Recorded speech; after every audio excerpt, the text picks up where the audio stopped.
이게 무슨 짓이냐? 미쳤어! 당장 그만둬! 미양동무 괜찮소? 아이고 어떡해.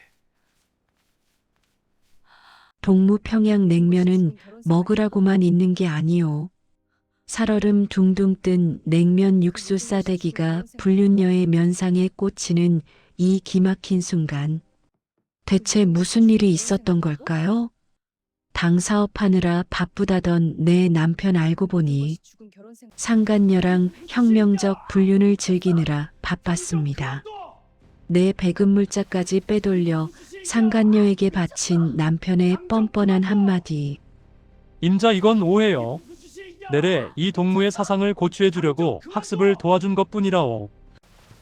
냉면 그릇 내려놓고 말로 하쇼 말로. 미안하다는 말 한마디 없이 법정에서도 내 탓만 하는 남편. 결국 판사는 4주 후에 보자며 냉각기를 선포했습니다. 하지만 제 복수는 이제부터가 진짜 시작입니다. 재판 직후 저는 두 사람의 뒤를 밟다 상간녀의 진짜 정체를 알아버리고 말았습니다. 동무 괜찮소? 그건 단순한 외도보다 100배는 더 추악한 비밀이었습니다. 아이고 어떡해. 여러분 감당하실 수 있겠습니까? 1998년 가을 평양시 중구역의 한 아파트. 창밖으로는 대동강이 유유히 흐르고 벽에는 수령님의 초상화가 단정하게 걸려 있다. 아침 햇살이 창문을 통해 들어와 낡은 장판 위에 따뜻한 빛을 들이우고 있었다. 이 집의 안주인 김영희는 32살 평양제일백화점 포목부 모범 판매원이다. 그녀는 이미 새벽 5시에 일어나 부엌에서 분주하게 움직이고 있었다. 배급받은 쌀을 씻어 밥을 안치고 전날 담가둔 김치를 꺼내고 된장을 풀어 국을 끓였다. 부엌에서 나는 구수한 된장국 냄새가 작은 아파트 안에 퍼졌다. 남편 박철수는 35 조선노동당 선전선동부 소속. 간부로 주변에서는 당성 높고 가정에 충실한 모범동무로 통한다. 하지만 그 모범이라는 수식어가 얼마나 공허한 것인지 영희는 아직 모르고 있었다. 영희는 남편의 인민복을 다림질했다. 다리미가 천위를 지날 때마다 치직거리는 소리가 났다. 주름 하나 없이 반듯하게. 이것이 영희가 8년 동안 매일 아침 해온 일이었다. 다림질을 마치고 구두를 꺼냈다. 낡은 천으로 구두를 문지르자 광이 났다. 영희는 자신의 얼굴이 비칠 정도로 구두를 닦았다. 철수 동무 아침 준비됐습니다. 영희가 부드럽게 남편을 깨웠다. 목소리에는 8년 세월의 익숙함이 묻어 있었다. 철수는 눈을 비비며 일어나 식탁 앞에 앉았다. 그는 밥을 먹으며 오늘 있을 당회의 준비 서류를 훑어보았다. 밥 한 숟갈 서류 한 장. 영희를 쳐다보지도 않았다. 영희는 맞은편에 앉아 조용히 밥을 먹었다. 식탁 위에는 침묵만이 흘렀다. 언제부터 이렇게 됐을까? 신혼 때는 그래도 대화가 있었다. 밥 맛있소, 오늘 하루 잘 보내시오 같은 사소한 말들. 하지만 세월이 흐르면서 그마저도 사라졌다. 오늘 저녁에 총화 모임이 있소. 늦을 것 같으니 먼저 자시오. 철수가 밥을 다 먹고 일어서며 무심하게 말했다. 네, 알겠습니다. 영희는 익숙하게 대답했다. 요즘 들어 남편의 야근이 부쩍 늘었다. 당의 일이 바쁜 것이려니 영희는 그렇게 생각했다. 아니, 그렇게 생각하려고 했다. 마음 한구석에서 뭔가 이상하다는 느낌이 들었지만 그 느낌을 애써 외면했다. 철수가 문을 나서고 나서야 영희는 한숨을 내쉬었다.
머릿속이 하얘졌다.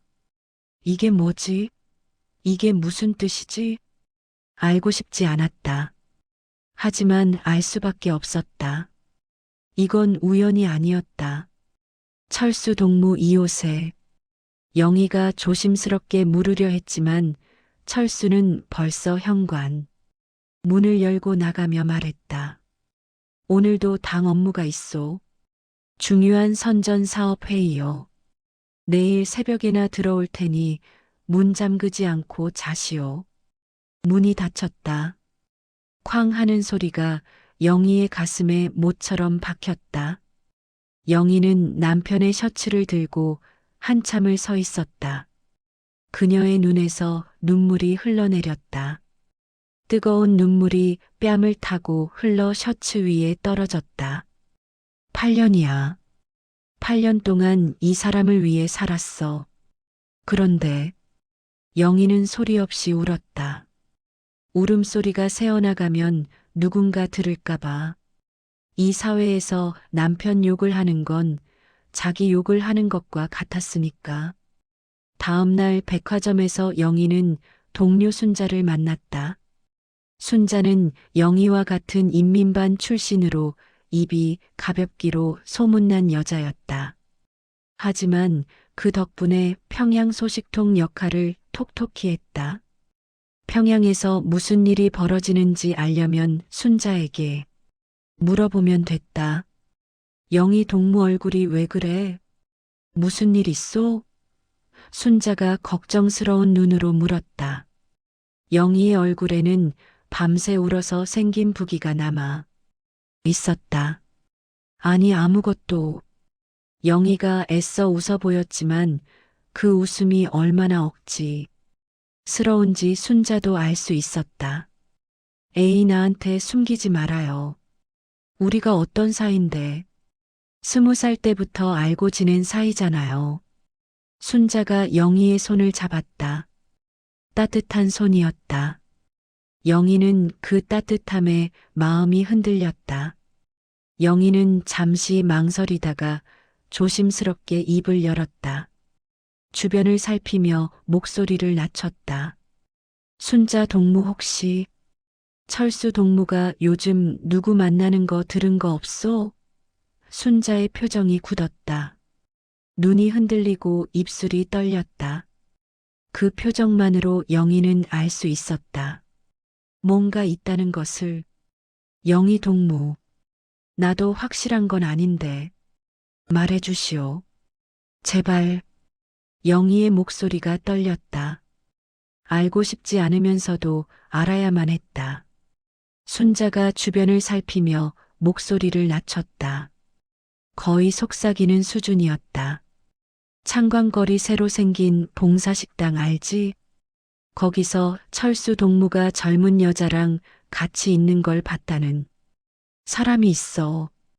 그 여자가 선전선동부 새로 온 타자술에 24살이라던가. 평양예술대학 출신의 집안도 좋다더군. 영희의 다리에 힘이 풀렸다. 세상이 빙글빙글 돌았다. 순자가 황급히 그녀를 부축했다. 영희 동무. 괜찮아?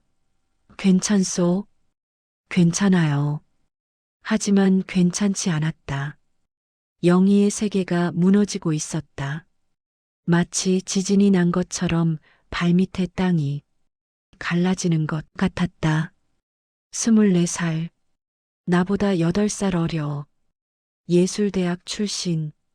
집안도 좋고. 영희는 자신과 그 여자를 비교했다. 32살 백화점 판매원 아이도 없는 여자. 비교 자체가 무의미했다. 그날 밤 영희는 결심했다. 직접 확인하겠다고. 소문만 믿고 있을 수는 없었다. 아니, 어쩌면 소문이 틀렸기를 바라는 마음이 더 컸을지도 모른다. 남편이 당 회의라며 집을 나서자 영희도 슬며시 뒤를 따랐다. 검은 외투를 입고 모자를 눌렀었다. 가슴이 쿵쾅거렸다. 손에 땀이 났다. 평양의 밤거리는 어두웠다. 가로등 불빛이 드문드문 있었지만 대부분의 거리는 어둠에 잠겨 있었다. 영희는 조심스럽게 남편의 뒤를 밟았다. 발소리를 죽이고 그림자에 숨으며 철수는 당사 건물 쪽이 아닌 창광거리 방향으로 걸어갔다. 영희의 심장이 빠르게 뛰었다. 순자의 말이 맞았다. 당 회의가 아니었다. 제발 아니길. 제발. 영희는 속으로 기도했다. 하지만 그 기도는 이루어지지 않았다. 철수가 한 건물로 들어갔다. 간판에는 대동강 봉사식당이라고 쓰여 있었다. 화려한 조명이 반짝이고 있었다. 외화벌이 식당 간부들이나 오는 곳이었다. 영희는 잠시 망설이다가 따라 들어갔다. 심장이 터질 것 같았다. 손이 떨려서 문고리를 제대로 잡을 수 없었다. 식당 안은 생각보다 화려했다. 외화를 쓰는 간부들이나 올 법한 곳이었다. 붉은 벨벳 커튼, 반짝이는 샹들리에 하얀 테이블보. 평양의 일반 식당과는 차원이 달랐다. 그리고 창가 자리에 영희는 남편을 발견했다. 철수는 젊은 여자와 마주 앉아 있었다. 여자는 파마 머리에 화사한 화장을 하고 유행하는 조선 옷을 입고 있었다. 곱게 물든 입술 붉게 칠한 손톱. 영희가 꿈에서도 해본 적 없는 치장이었다. 두 사람은 다정하게 웃으며 대화를 나누고 있었다. 철수의 얼굴에는 영희가 한 번도 본 적 없는 표정이 떠올라 있었다. 행복해 보였다. 영희와 함께 있을 때는 한 번도 보여주지 않은 표정이었다. 철수가 여자의 손을 잡았다. 영희가 8년 동안 잡아본 적 없는 그 손으로. 그 손은 영희의 손을 잡을 때는 언제나 건성이었다. 의무적이었다. 하지만 지금은 달랐다. 부드럽고 다정하고 사랑스럽게. 우리 사랑은 당의 규율보다 뜨겁소 미양 동무. 철수의 목소리가 들렸다. 그 목소리는 영희에게 한 번도 들려준 적 없는 달콤한 목소리였다. 영희는 그 자리에 얼어붙었다. 눈앞이 캄캄해졌다. 귀에서 윙윙거리는 소리가 났다. 심장이 멎은 것 같았다. 당의 규율보다 뜨겁다고? 나한테는 당의 일이 바쁘다면서? 영희는 웃음이 나왔다. 미친 사람처럼 웃음이 나왔다. 8년의 세월이 너무나 허무해서 영희는 비틀거리며 식당을 빠져나왔다. 다리에 힘이 없어서 제대로 걸을 수가 없었다. 골목에서 구역질이 났다. 아무것도 먹지 않았는데 위에서 뭔가 올라왔다. 8년이야. 8년 동안 새벽같이 일어나 밥을 짓고 옷을 다리고 구두를 닦았어. 영희는 골목벽에 기대어 생각했다. 시어머니 성화를 받아가며 살림을 꾸렸고 아이를 낳지 못한다는 손가락질을 견뎠어. 남편이 늦게 들어와도 화 한 번 안 냈어. 다 참았어. 그 모든 것이 허무하게 무너졌다. 그런데 그 사람은 젊은 여자한테 우리 사랑은 당의 규율보다 뜨겁다고. 나한테는 한 번도 그런 말 안 했으면서. 영희의 눈에서 눈물이 쏟아졌다. 멈출 수가 없었다. 소리를 죽여 울었다. 이 어두운 골목에서 혼자. 집으로 돌아온 영희는 밤새 울었다. 베개가 젖도록 울었다. 울다 지쳐 잠들고 깨어나면 또 울었다. 지난 8년의 기억들이 파노라마처럼 스쳐 지나갔다.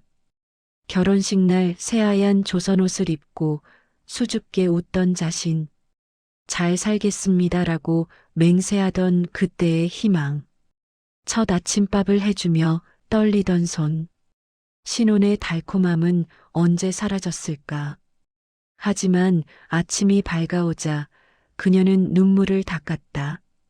창밖으로 해가 떠오르고 있었다. 새로운 하루가 시작되고 있었다. 이대로 무너질 수는 없었다. 영희는 거울 앞에 섰다. 거울 속 여자는 눈이 퉁퉁 붓고 얼굴이 창백했다. 하지만 그 눈에는 새로운 빛이 떠오르고 있었다. 김영희, 넌 바보가 아니야. 이렇게 당하고만 있을 순 없어. 영희의 눈에 새로운 빛이 떠올랐다. 분노였다. 그리고 결의였다. 더 이상 당하고만 살지 않겠다는 결의. 영희는 며칠간 정보를 모았다. 냉정하게 차분하게. 울 시간에 조사를 했다. 적을 알아야 싸울 수 있으니까. 상대 여자의 이름은 최미양 24살 선전선동부 타자수. 평양예술대학 무용과 출신이지만 부상으로 무용수의 길을 접고 타자수로 전향했다고 했다. 집안은 당 간부 집안으로 소위 핵심 계층 출신이었다. 아버지가 무역성 간부라는 소문이 있었다. 미양은 평양에서 날라리로 통했다.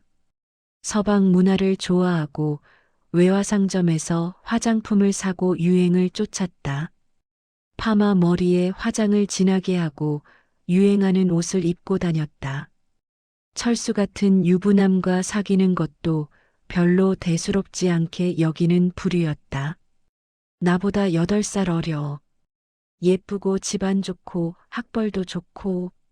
나는 32살 백화점 판매원 아이도 없어. 영희는 자조적으로 웃었다. 비교 자체가 불공평했다. 영희는 분노했지만 무작정 달려들 수는 없었다. 이 사회에서 여자가, 특히 아이도 없는 여자가 남편의 외도를 문제 삼으면 어떤 일이 벌어지는지 잘 알았다. 남편 관리 못한 여편네라는 손가락질을 받고 되려 자기가 비판의 대상이 될 수 있었다.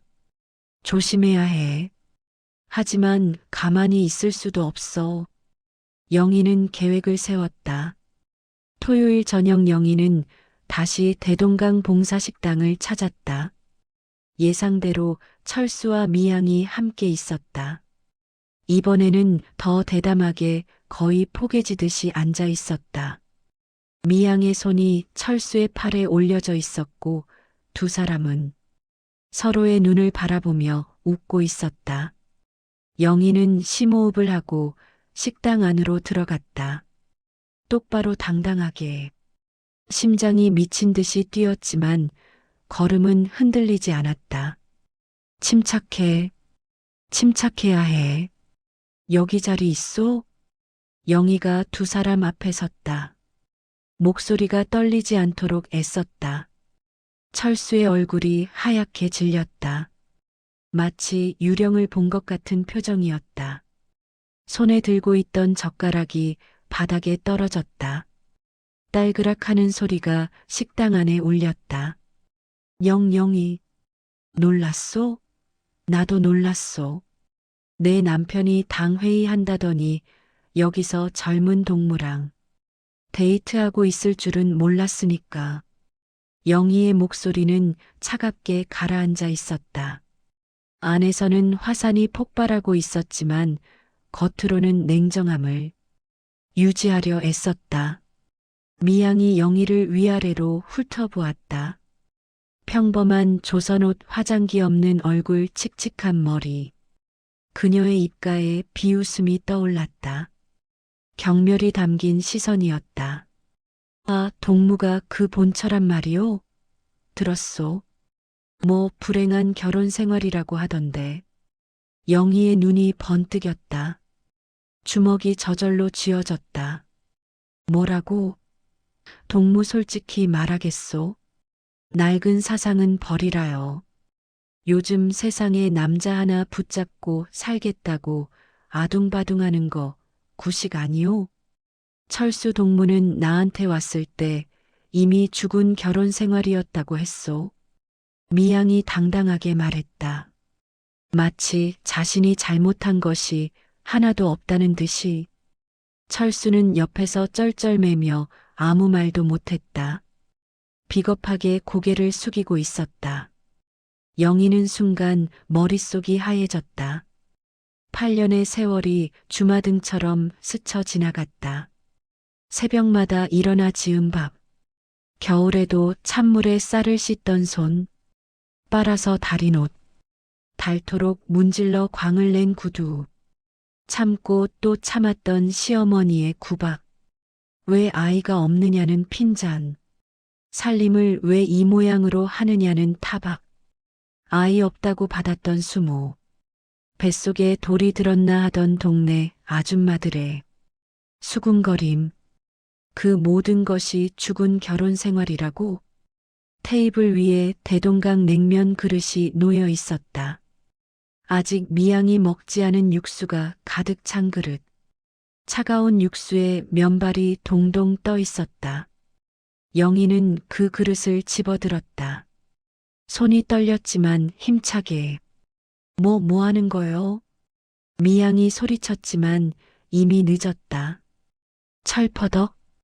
차가운 냉면 육수가 미양의 얼굴과 머리 위로 쏟아졌다. 면발이 미양의 파마 머리에 달라붙었다. 고명으로 올린 오이와 고기가 미양의 어깨 위로 떨어졌다. 꺄악. 미양의 비명이 식당 안을 가득 채웠다. 화장이 흘러내렸다. 애써 꾸민 파마 머리에 국수 면발이 엉겨붙었다. 식당 안이 아수라장이 되었다. 손님들이 웅성거리고 종업원들이 달려왔다. 누군가 뭐야 소리치고 누군가는 웃음을 터뜨렸다. 그런데 그 순간 영희는 더 큰 충격을 받았다. 철수가 미양에게 달려가 손수건으로 그녀의 얼굴을 닦아주기 시작한 것이다. 미양 동무 괜찮소? 아이고 어떡해. 철수의 손이 미양의 얼굴을 쓸어내렸다. 걱정에 가득 찬 눈빛으로. 영희가 아플 때도 한 번도 보여준 적 없는 걱정이었다. 철수 동무. 영희가 소리쳤다. 목소리가 갈라졌다. 철수가 돌아보았다. 그의 눈빛이 차갑게 변했다. 영희가 한 번도 본 적 없는 눈빛이었다. 그건 미움이었다. 증오에 가까운 차가움이었다. 영희 동무 지금 이게 뭐 하는 짓이오? 공공장소에서 행패를 부리다니. 당신이야말로 정신이 있는 거요, 없는 거요? 뭐라고? 영희는 귀를 의심했다. 잘못한 건 남편인데 지금 자신이 몰아세워지고 있었다. 미양 동무는 나의 소중한 동지요. 당신이 무슨 권리로 이런 행패를 부리는 거요? 여기가 어떤 곳인지나 알고 있소? 철수가 일어서며 영희를 노려보았다. 마치 영희가 범죄자라도 되는 것처럼. 영희는 믿을 수 없었다. 8년의 세월이 8년의 헌신이 이렇게 무너지고 있었다. 그날 밤 영희는 집에 돌아오지 않은 남편을 기다리지 않았다. 대신 그녀는 방 안에 앉아 생각했다. 어둠 속에서 혼자. 이 사회에서 여자가 남편의 외도에 항의하면 어떻게 되는가. 동네방네 소문이 나고 남편 관리 못한 여편네라는 낙인이 찍히고 직장에서도 불이익을 받는다. 남편은 그럴 수도 있다고 용서받고 여자만 손가락질 당한다. 불공평해. 너무 불공평해. 하지만 영희는 더 이상 참을 수 없었다. 8년의 세월 바친 모든 것 그리고 남편의 그 차가운 눈빛. 그건 용서할 수 있는 것이 아니었다. 이혼하겠소. 영희는 어둠 속에서 혼자 말했다. 그 말이 입 밖으로 나오자 오히려 마음이 편해졌다. 무거운 짐을 내려놓은 것 같았다. 이혼. 그래, 이혼이야. 더 이상 이렇게 살 수는 없어. 하지만 이 나라에서 이혼이 얼마나 어려운 일인지 영희는 아직 제대로 모르고 있었다. 다음 날 영희는 인민반장을 찾아갔다. 이혼 절차를 알아보기 위해서였다. 가슴이 두근거렸다. 손에 땀이 났다. 뭐, 이혼? 인민반장 김옥수는 마치 영희가 반역을 선언한 것처럼 놀랐다. 눈이 휘둥그레지고 입이 떡 벌어졌다. 영희 동무 제정신이요? 이혼이 뭔지 알고 하는 소리요? 알고 하는 소리요. 남편이 바람을 피웠소. 영희의 목소리는 단호했다. 바람? 그까짓 거 남자들 다 그런 거요. 그거 가지고 이혼이라니 쯧쯧. 옥순이 혀를 찼다. 마치 철없는 아이를 훈계하듯이. 영희 동무조선에서 이혼이 어떻게 되는지 알기나 하오? 일단 인민반에서 조정을 해야 하고 그래도 안 되면 직장에서 조정을 해야 하고 그래도 안 되면 법원에 가야 하는데 법원에서도 쉽게 이혼 허가 안 내줘요. 특히 남편이 동의 안 하면 거의 불가능하다고 봐야 해.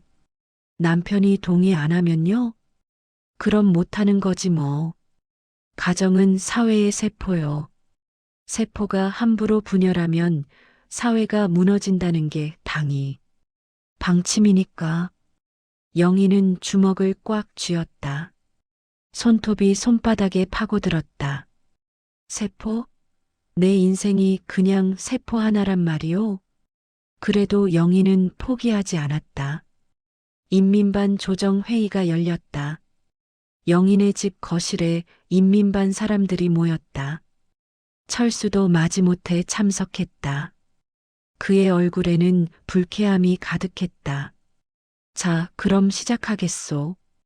인민반장 옥순이 회의를 진행했다. 영희 동무가 이혼을 원한다고 했는데 먼저 사유를 어봅시다. 영희가 일어섰다. 다리가 떨렸지만 목소리는 흔들리지 않도록 애썼다. 철수 동무가 젊은 여자와 부적절한 관계를 맺고 있소. 직접 현장을 목격했소. 그게 무슨 증거가 있소? 철수가 반박했다. 뻔뻔한 표정이었다. 대동강 봉사식당에서 직접 봤소. 손을 잡고 우리 사랑은 당의 규율보다 뜨겁다고 하는 것까지 들었단 말이오.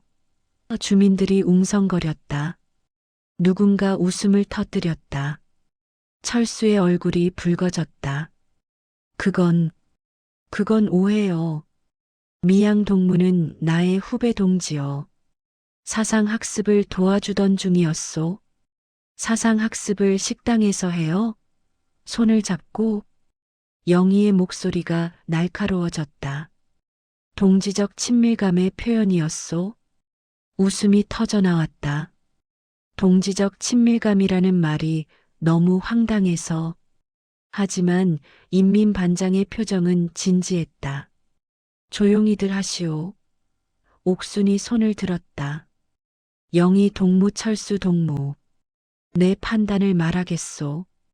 일단 철수 동무의 행동이 오해를 살만했던 건 사실인 것 같소. 하지만 그렇다고 바로 이혼이라니 그건 너무 성급한 거. 아니요. 성급하다니요. 영희가 소리쳤다. 영희 동무 들어보시오. 가정은 사회의 기초요. 함부로 깨뜨릴 수 없는 거요. 내 생각엔 두 사람이 서로 자아 비판을 하고 한 달간 관계 개선을 위해 노력해보는 게 어떻겠소? 자아 비판이요? 내가 뭘 잘못했다고요? 남편 관리를 못한 책임도 있지 않소? 남자가 바깥으로 눈을 돌린 건 집안에 문제가 있었다는 뜻 아니겠소? 영희는 기가 막혔다. 바람을 피운 건 남편인데 자신이 잘못했다고 세상이 거꾸로 돌아가는 것 같았다. 이건 불공평하오. 불공평은 무슨 당의 방침이 그렇소. 일단 한 달만 더 살아보시오. 그래도 안 되면 그때 다시 얘기합시다. 첫 번째 관문에서 영희는 막혔다. 그 주 토요일 인민반 생활총화 시간이 돌아왔다. 영희는 모든 주민들 앞에서 자아 비판을 해야 했다. 수십 명의 눈이 그녀를 바라보고 있었다. 김영희 동무 일어나서 자아 비판하시오. 영희가 천천히 일어섰다. 수십 개의 눈이 그녀를 바라보고 있었다. 호기심 어린 눈, 동정하는 눈, 비웃는 눈.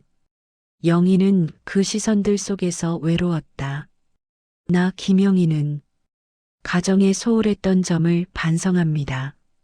남편 동무의 정서적 필요를 채워주지 못해서 오해가 생긴 점 반성합니다. 말을 하면서 영희는 눈물이 났다. 억울해서 나는 눈물이었다. 하지만 주변 사람들은 그것을 반성의 눈물로 보았다. 반성을 하니까 됐네. 그래, 부부 사이에 뭐 그런 일도 있을 수 있지. 수군거리는 소리가 들렸다. 철수 동무도 자아 비판하시오. 철수가 일어났다. 그의 자아 비판은 짧고 형식적이었다.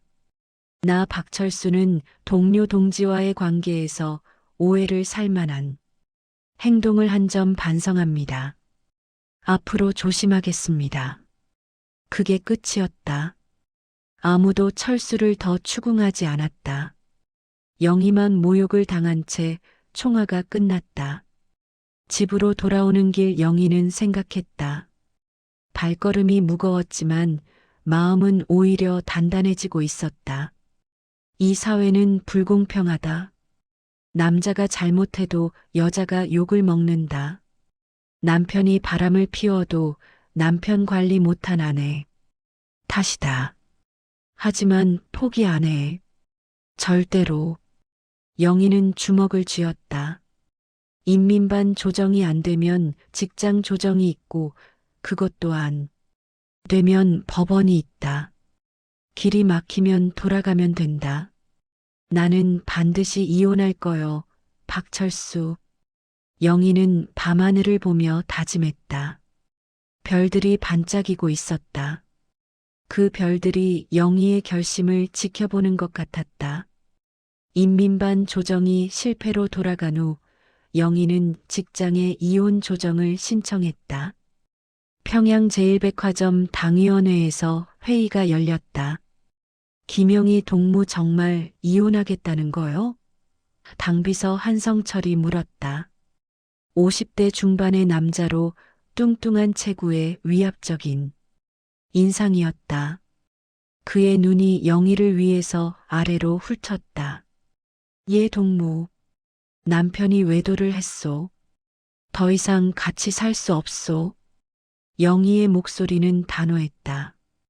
그 건에 대해서는 이미 인민반에서 조정을 받다고 들었소. 남편 동무도 반성을 했다면서? 형식적인 반성이었소. 여전히 그 여자를 만나고 있소. 회의실이 술렁였다. 한성철이 눈살을 찌푸렸다. 증거가 있소? 직접 봤소? 보았다는 게 증거가 돼오? 사진이나 다른 물증이 있어야지. 영희는 답답했다. 이 사회에서 여자가 남편의 외도를 증명하는 것이 얼마나 어려운 일인지 새삼 깨달았다. 그때 회의실 문이 열리며 한 여성이 들어왔다. 백화점 여맹위원장 정순이었다. 40대 후반의 강단 있는 여성으로 여성 노동자들 사이에서 철의 여인으로 통했다. 잠깐 내 말 좀 들어보시오. 순이가 자리에 앉았다. 당당한 걸음걸이, 흔들리지 않는 눈빛. 영희 동무 남편 건 나도 조사해봤소. 소문이 사실인 것 같소. 정순이 동무 무슨 근거로 선전선동부 쪽에 아는 동무가 있소. 박철수 동무와 최미양 동무 사이 그쪽에서도 다 알고 있는 공공연한 비밀이래요. 회의실이 다시 술렁였다. 한성철의 표정이 굳어졌다. 순이가 계속했다. 한성철 동무 이건 단순한 부부싸움이 아니오. 남자 간부가 젊은 여자 직원과 부적절한 관계를 맺고 아내가 항의하니까 오히려 아내를 몰아세우는 거요. 이게 우리 사회주의 도덕에 맞는 일이요? 그야. 한성철이 말을 얼버무렸다. 여맹에서도 이건을 주시하고 있소. 만약 제대로 된 조정 없이 영희 동무만 불이익을 받는다면 우리도 가만히 있지 않겠소. 여맹의 개입은 효과가 있었다. 한성철이 기침을 하며 말했다. 알겠소. 그럼 박철수 동무 쪽 직장에도 연락해서 합동조정회의를 열도록 하겠소. 영희는 순이에게 눈으로 감사를 표했다. 혼자가 아니라는 것이 이렇게 힘이 되는 줄 몰랐다. 가슴 한구석이 따뜻해졌다. 일주일 후 평양제일백화점과 선전선동부 합동조정회의가 열렸다. 양쪽 직장의 당위원회 간부들이 참석했다. 철수도 나왔고 놀랍게도 미양까지 출석했다. 회의실 안에 긴장감이 감돌았다. 영희와 미양이 처음으로 같은 공간에 앉아 있었다. 미양은 여전히 화려한 화장을 하고 있었다. 냉면 사건 이후에도 당당함을 잃지 않은 모습이었다. 자, 그럼 시작하겠소. 선전선동부 당비서가 회의를 주재했다. 박철수 동무, 최미양 동무. 두 사람 사이에 부적절한 관계가 있다는 의혹이 제기되었소. 해명하시오. 철수가 먼저 일어났다. 오해입니다, 동무. 미양 동무는 후배 동지로서 사상학습을 도와주던 관계였을 뿐입니다. 사상학습이요? 예. 미양 동무가 당 역사와 혁명 전통에 대해 배우고 싶다고 해서 개인 지도를 해주고 있었습니다. 미양도 고개를 끄덕였다. 맞습니다. 철수 선배 동무는 훌륭한 사상 지도자입니다. 저는 그분께 많은 것을 배우고 있습니다. 영희가 벌떡 일어났다. 거짓말이오. 내가 직접 봤소. 우리 사랑은 당의 규율보다 뜨겁다고 하는 것까지 들었단 말이오. 회의실이 소란스러워졌다. 그때 회의실 문이 다시 열렸다. 영희의 동료 순자가 들어왔다. 잠깐만요. 나도 할 말이 있소. 순자가 앞으로 나왔다. 숨을 헐떡이며 급히 달려온 것 같았다. 나 김순자 평양제일백화점 판매원이요. 나도 박철수 동무와 최미양 동무가 함께 있는 것을 본 적이 있소. 대동강 봉사식당에서요. 두 사람이 손을 잡고 있었소. 그게 사상학습이요? 또 다른 증인이 일어났다. 선전선동부의 젊은 직원이었다. 저도 봤습니다. 철수 과장님과 미양 동무가 퇴근 후에 자주 만나는 거요. 다들 알고 있었습니다. 회의실의 분위기가 달라졌다. 철수와 미양의 얼굴이 창백해졌다. 더 이상 변명할 수 없다는 것을 깨달은 표정이었다. 선전선동부 당비서의 얼굴이 굳어졌다. 박철수 동무 이게 사실이요? 그건 철수가 말을 더듬었다. 최미양 동무도 대답하시오. 미양이 고개를 숙였다. 더 이상 버틸 수 없다고 판단한 것 같았다. 화려한 화장 아래로 식은땀이 흘렀다. 사실입니다. 회의실이 술렁였다. 철수가 미양을 노려보았지만 이미 늦었다. 박철수 동무. 당비서의 목소리가 차가워졌다. 동무는 유부남으로서 젊은 여성 동지와 부적절한 관계를 맺었소. 이는 사회주의 도덕에 어긋나는 행위요. 당 차원의 징계가 필요할 것 같소. 영희는 처음으로 승리의 기운을 느꼈다. 가슴속에서 뭔가 터지는 것 같았다. 그날 밤 철수가 영희 앞에 무릎을 꿇었다. 영희 동무네가 잘못했소. 미양 동무와는 완전히 정리하겠소. 다시는 만나지 않겠소. 한 번만 기회를 주시오. 철수의 눈에 눈물이 고여 있었다. 진심으로 반성하는 것 같았다. 제발 한 번만. 8년 정을 생각해서 영희의 마음이 흔들렸다. 8년이었다.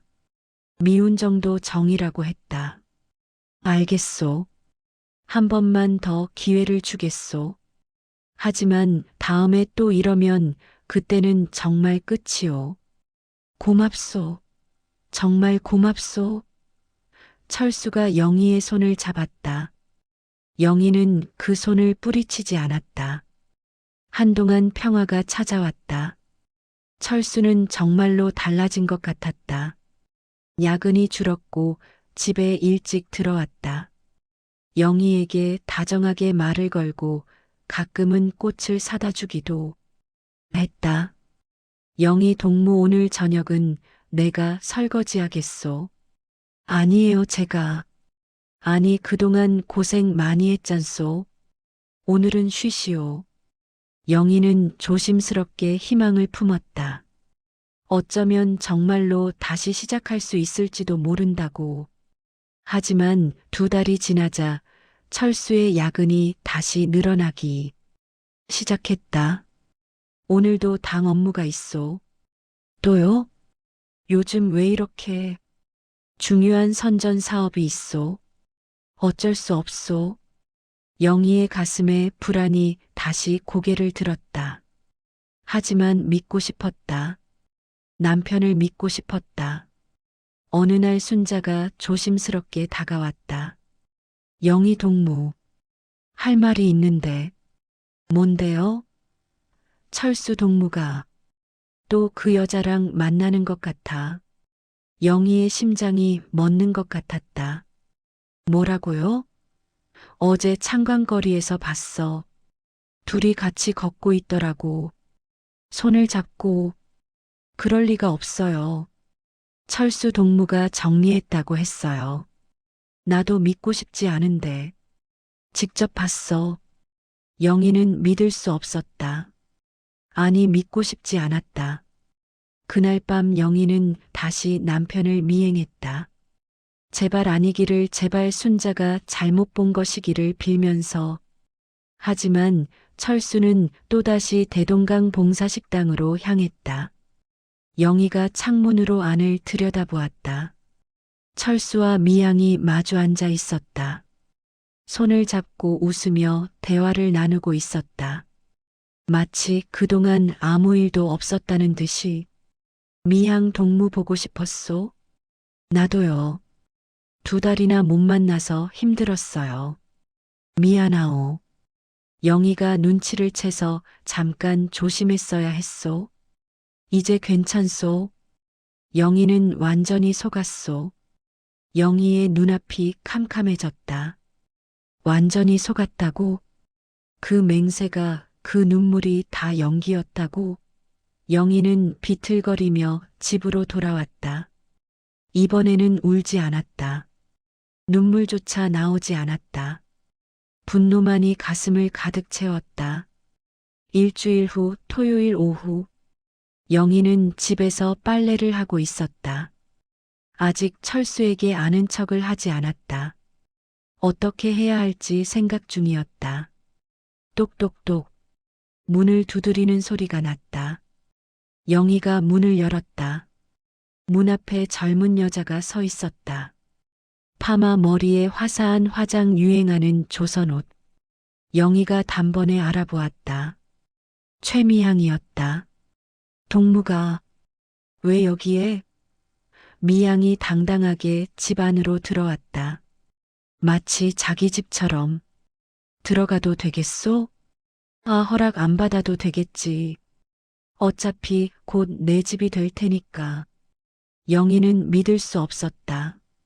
이 여자가 대체 무슨 배짱으로 여기까지 온 거지? 뭐하러 온 거요? 미양이 거실을 둘러보며 말했다. 별거 아니요. 그냥 인사하러 온 거요. 앞으로 잘 지내자고. 뭐라고요? 미양이 소파에 앉았다. 마치 손님이 아니라 주인처럼. 동무 솔직하게 말하겠소. 철수 동무는 이미 내 사람이요. 동무는 그냥 종이 위에 이름만 남아있는 거요. 아직도 모르겠소? 영희의 주먹이 떨렸다. 지금 내 집에 와서 무슨 소리를 하는 거요? 내 집? 웃기지 마시오. 철수 동무가 나한테 뭐라고 했는지 알아요? 영희는 완전히 속았다고 했소. 2달 동안 착한 남편 연기한 거 다 나를 위한 거였소.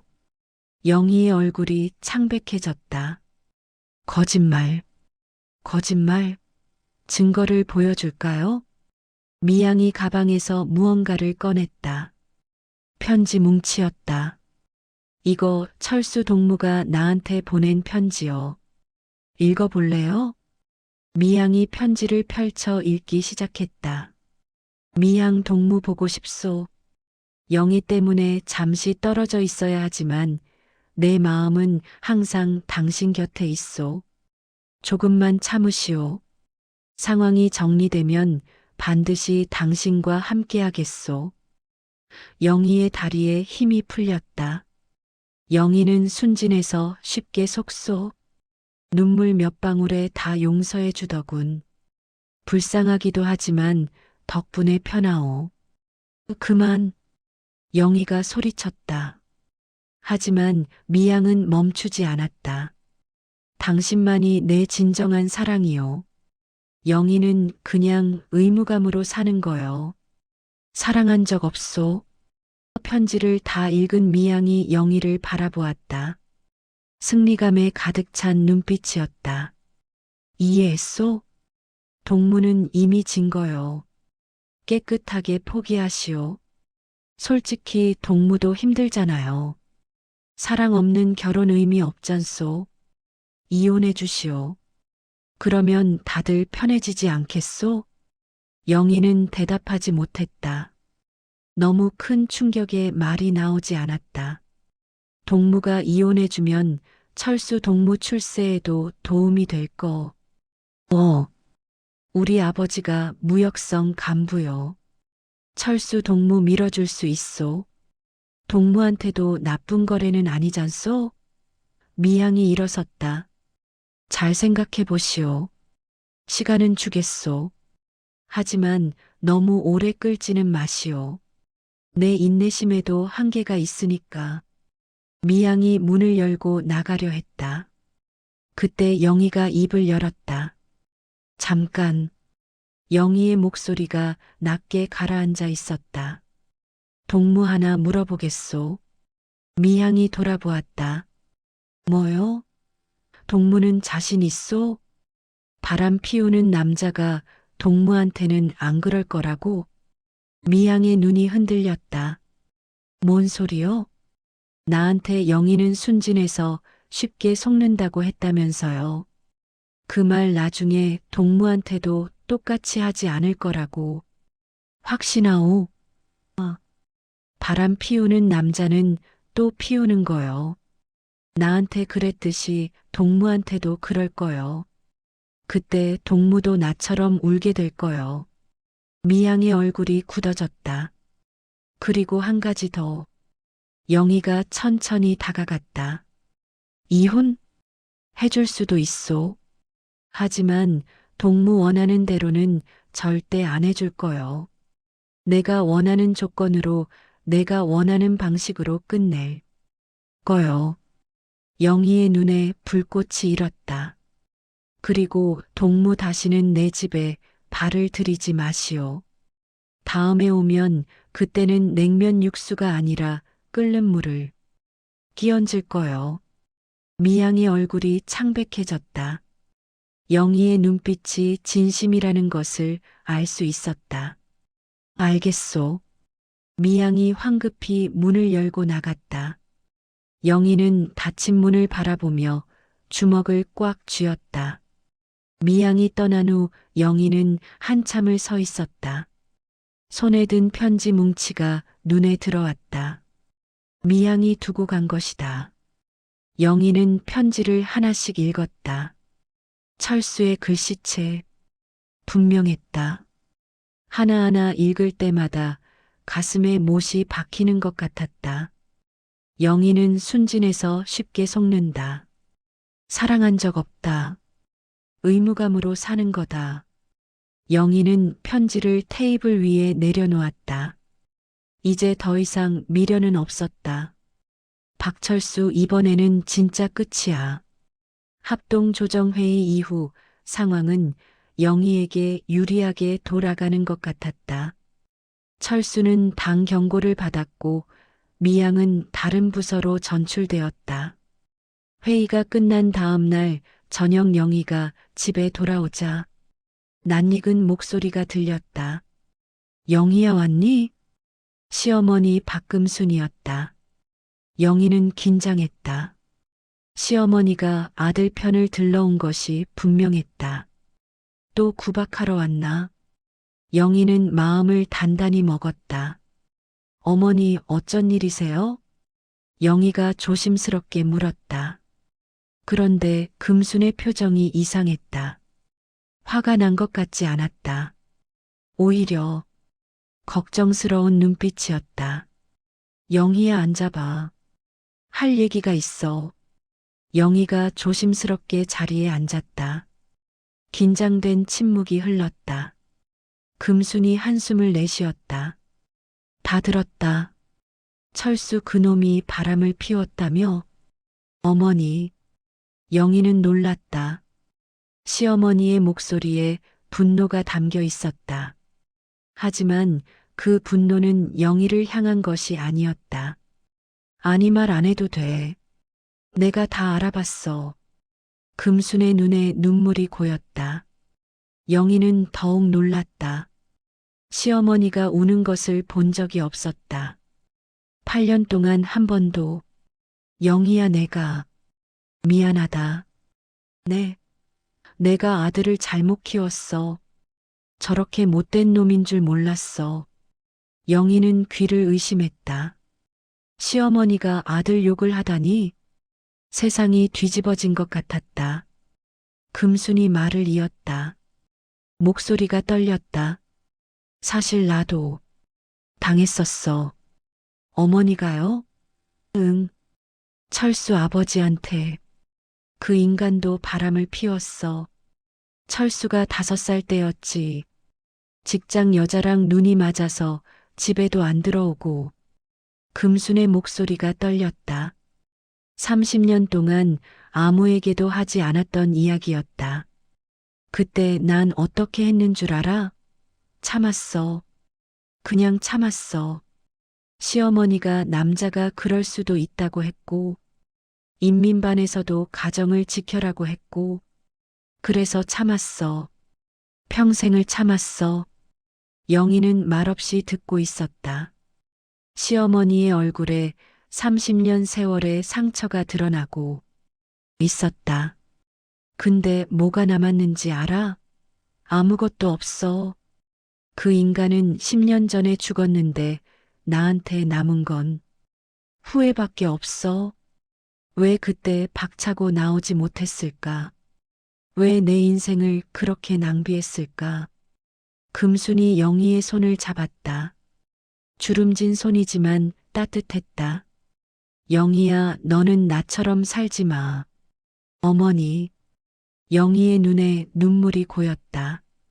이혼해. 그놈 필요 없어. 저런 놈 붙잡고 평생 살 필요 없어. 영희는 믿을 수 없었다. 8년 동안 꿈에도 듣지 못한 말이었다.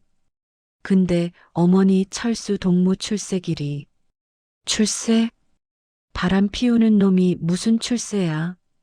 당에서 벌써 찍혔을 텐데. 그리고 출세가 다야? 사람이 먼저지. 금순이 영희의 손을 꽉 잡았다.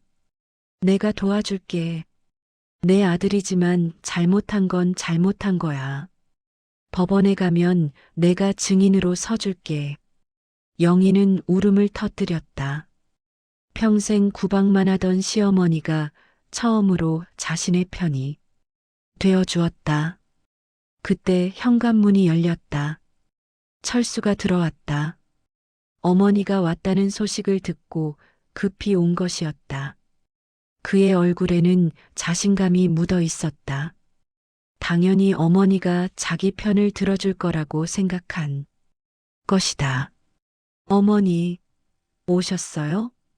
이 일을 어떻게 하면 좋겠습니까? 영희가 이혼을 한다고 난리를 치고. 닥쳐.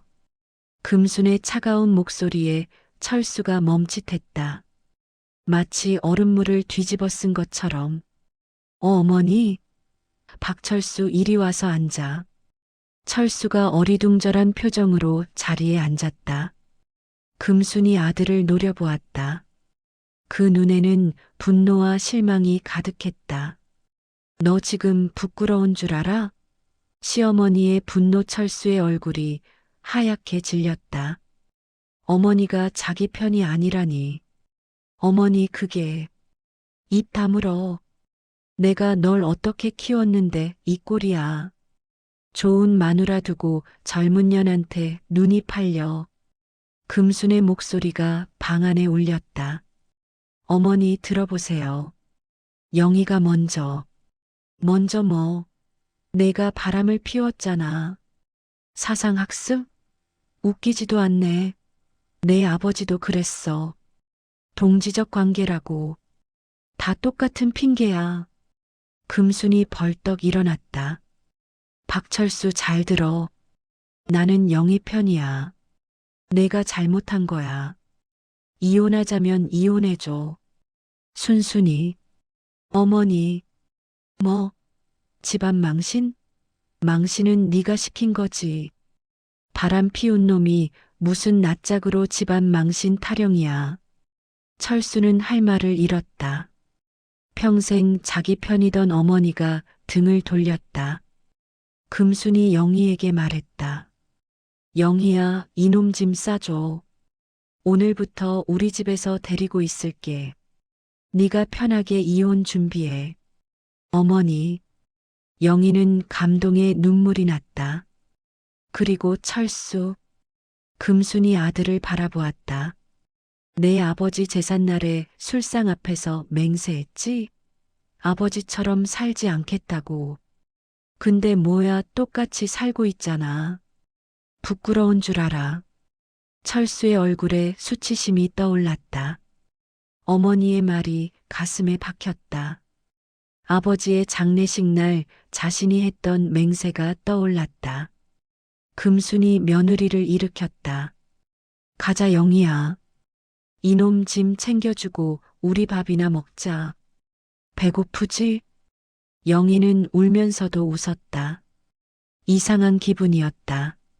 시어머니와 이렇게 편하게 대화한 것이 처음이었다. 그날 밤 금순과 영희는 나란히 앉아 밥을 먹었다. 철수는 짐을 싸들고 친가로 쫓겨났다. 작은 밥상 위에는 소박한 반찬들이 놓여 있었다. 어머니 감사합니다. 영희가 말했다. 고맙긴. 내가 일찍 정신 차렸어야지. 8년 동안 니한테 얼마나 못되게 굴었는데. 아니에요. 아니긴. 아이 못 낳는다고 구박하고 살림 못한다고 타박하고. 다 내 잘못이야. 금순이 영희의 손을 잡았다. 이제부터는 내가 도울게. 법원에서 뭐라 하든 내가 네 편에 설 거야. 알겠지? 영희는 고개를 끄덕였다. 예상치 못한 곳에서 가장 강력한 아군을 얻었다. 평양시 중구역 인민재판소. 영희는 이른 아침부터 법원 앞에 서 있었다. 회색 건물이 위압적으로 그녀를 내려다보았다. 하지만 영희는 더 이상 두렵지 않았다. 손에는 이혼 소송 신청서가 들려 있었다. 몇 번이고 고쳐 쓴 서류였다.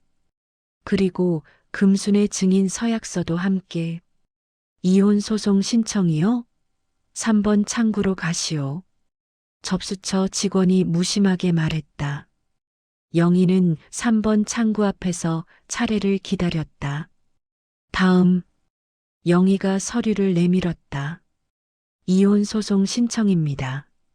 직원이 서류를 훑어보더니 눈썹을 치켜 올렸다.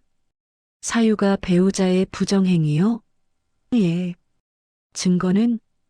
목격자 진술서가 있소.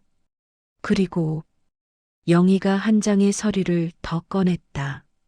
시어머니의 증인 서약서도 있습니다. 직원의 눈이 휘둥그레졌다.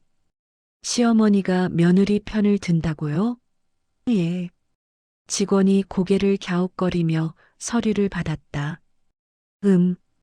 특이한 케이스군. 일단 접수는 하겠소. 2주 후에 첫 번째 재판 기일을 통보하겠소. 영희는 접수증을 받아들었다. 첫 발을 뗐다. 당일 영희는 법원 재판정에 들어섰다. 한쪽에는 철수가 앉아 있었다. 혼자였다. 어머니가 자기 편이 아니라는 것을 알고 당황한 표정이었다. 방청석에는 금순 순자 순이가 영희를 응원하러 왔다. 높은 단상에 최영남 판사가 앉았다. 50대 후반의 남성으로 날카로운 눈매가 인상적이었다. 개정하겠소. 판사가 의사봉을 내리쳤다. 원고 김영희 피고 박철수. 이혼 소송건이요. 원고 먼저 진술하시오. 영희가 일어섰다. 재판장 동지 저 김영희는 남편 박철수의 부정행위로 인해 이혼을 청구합니다. 남편은 직장 후배인 최미향과 부적절한 관계를 맺었고 이를 직접 목격했습니다. 증거가 있소? 목격자 진술서 2부와 직장 합동 조정 회의록이 있습니다. 해당 회의에서 박철수 동무와 최미향 동무 모두 관계를 인정했습니다. 판사가 서류를 검토했다. 철수의 얼굴이 굳어졌다. 그때 금순이 벌떡 일어섰다. 재판장 동지, 저도 증언하고 싶습니다. 판사가 눈썹을 치켜 올렸다. 당신은? 저는 피고의 어머니 박금순입니다. 법정이 술렁였다. 피고의 어머니가 증언을 하겠다고? 나오시오. 금순이 증인석에 섰다. 판사가 물었다. 박금순 동무 무슨 말씀을 하고 싶소? 금순이 심호흡을 하고 입을 열었다. 재판장 동지 저는 며느리 편입니다. 법정이 충격에 휩싸였다. 철수의 얼굴이 하얗게 질렸다. 며느리 편이라고요?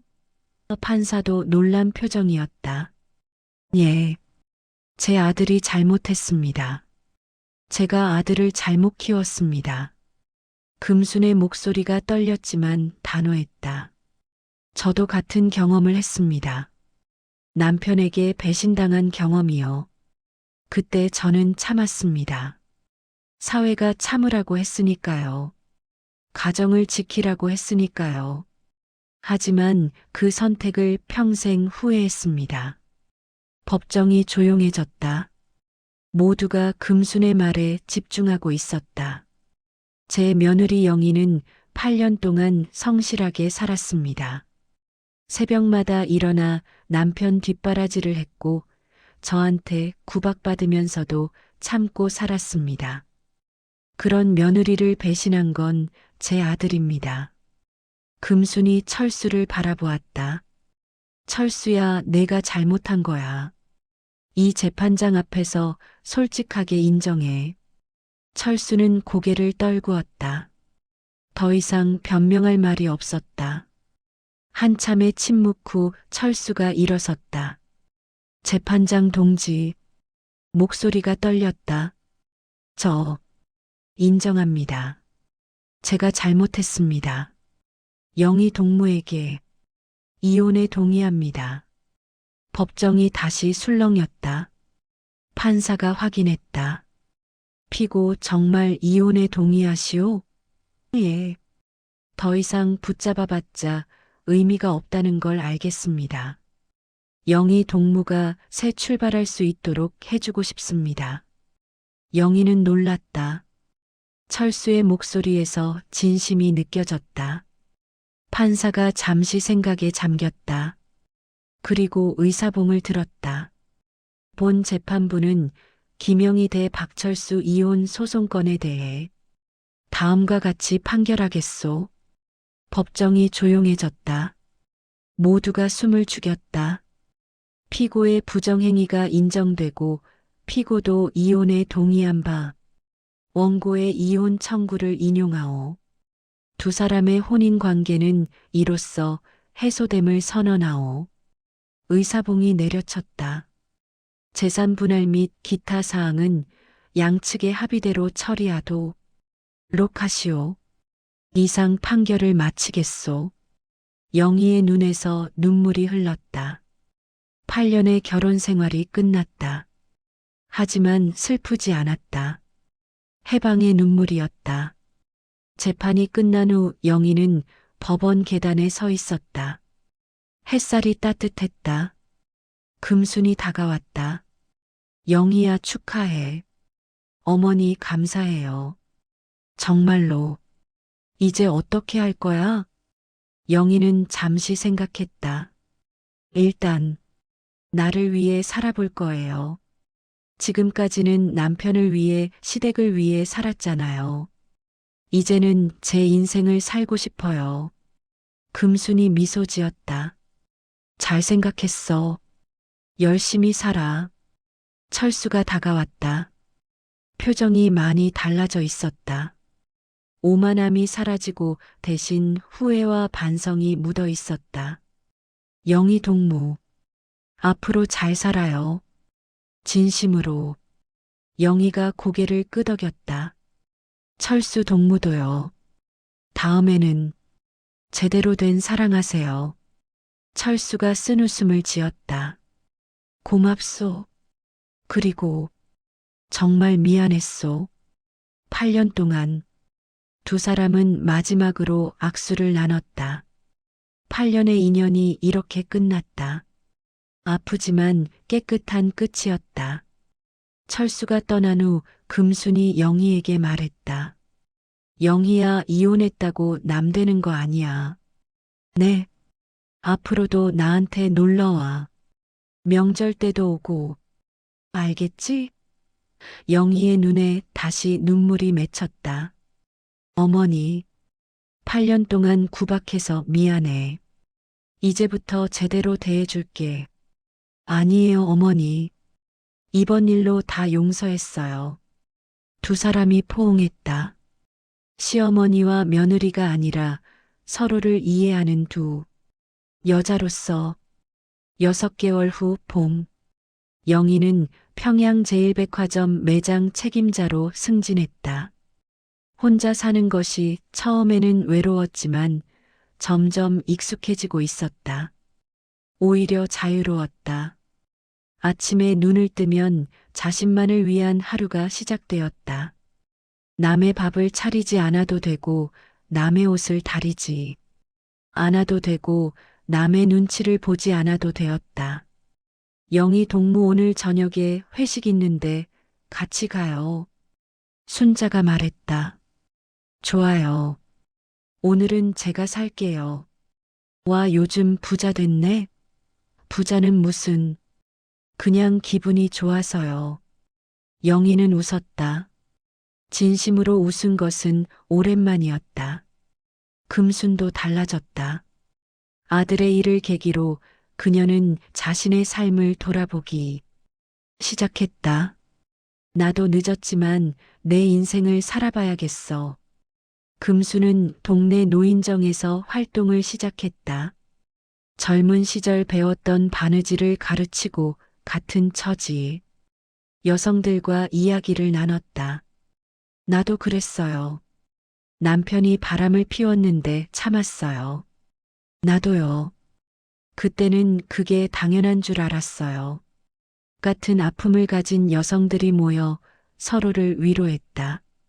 금수는 그 속에서 새로운 삶의 의미를 찾았다. 철수도 변했다. 당 경고를 받고 어머니에게 버림받고 아내를 잃은 후 그는 진지하게 자신을 돌아보기 시작했다. 미양과의 관계는 이미 끝났다. 미양은 다른 부서로 전출된 후 철수에게 관심을 끊었다. 그제야 철수는 깨달았다. 그 관계가 얼마나 허망한 것이었는지. 아버지처럼 살지 않겠다고 했는데 철수는 아버지 무덤 앞에 서서 혼자 중얼거렸다. 결국 똑같이 살았네요. 미안합니다. 그는 다짐했다. 다음에는 제대로 살겠다고. 누군가를 사랑하게 되면 진심으로 대하겠다고. 퇴근 후 영희는 대동강변을 걸었다. 강물이 봄 햇살을 받아 반짝였다. 버드나무가 바람에 흔들리고 어디선가 새소리가 들렸다. 김영희 동무. 뒤에서 누군가 불렀다. 돌아보니 낯익은 얼굴이었다. 아, 리명철 동무. 선전선동부에서 증거 사진을 전해줬던 청년이었다. 여기서 뭐 하세요? 산책 중이었어요. 동무는? 저도요. 두 사람은 어색하게 웃었다. 명철이 조심스럽게 물었다. 혹시 같이 걸어도 되겠소? 영희는 잠시 망설였다. 새로운 시작이 두렵기도 했다. 하지만 이내 고개를 끄덕였다. 좋아요. 두 사람은 나란히 대동강변을 걸었다. 강물이 햇살을 받아 금빛으로 빛났다.